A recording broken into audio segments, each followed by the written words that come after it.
here. So heat transfer can occur even in vacuum conditions such as in space. So this is how the solar energy gets to Earth. So in vacuum siya and mas mabilis din yung transfer ng heat dito. So at the speed of light na yung heat transfer here through radiation. Since hindi physically or at least mas bawas yung physical involvement here and most gases are transparent to radiation. So, yeah. So, mas nakakapag-emit yung or radiation kapag mostly empty yung space.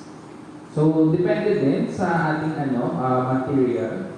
Pero all objects above zero absolute temperature will emit some kind of radiation. So, ayan yung kanyang heat transfer rate. So, this is equal to the Stefan-Boltzmann constant, equal to 5.669 times 10 to the negative 8 watts per meter squared, Kelvin raised to the 4th power. Yeah. Then emissivity, so this is just the ratio of the energy radiated from a material surface to the radiated from a perfect emitter or a black body. So yung values natin for real life materials can exist from 1 to 0 to 1. So yung 1 yung emissivity ng black body or a perfect emitter and 0 naman kung perfect reflector. So most of the time mga nasa 0.3 to 0.5 yung ma-encounter natin sa food industry.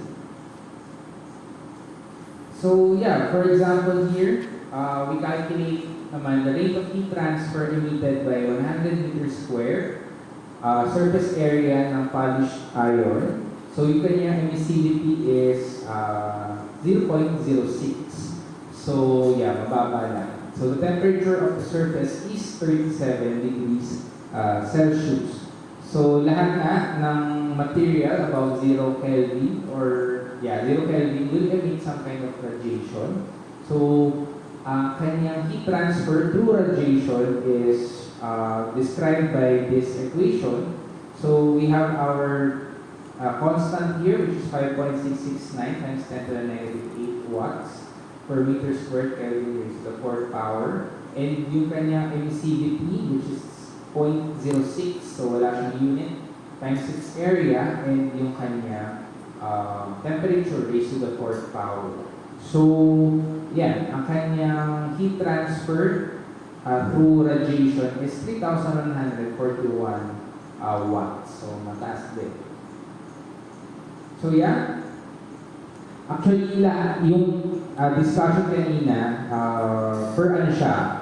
per mode. So, meron natin convection, conduction, and convection. Pero, in reality, nangyayari lahat itong heat transfer simultaneously. So, nagpapakulo lang tayo simple na water. So, from our heat source, meron tayong radiation. And, of course, meron ding convection na nga rin here since hindi naman vacuum. So, dito din sa loob ng pot of boiling water, may conduction from the steel or metal na pot. Then, it will transfer heat dun sa ating fluid, which is water. Then, through convection, that heat will distribute to the entire water dun sa ating container. So, naka-summarize din dito yung different equations for calculation ng ating heat transfer. Pero basically, this happens simultaneously. So next, we discuss about heat transfer naman through walls, pipes. So for here, we will consider lagi naman na steady-state heat transfer. So to repeat or reiterate, yung steady-state heat transfer, this is when temperature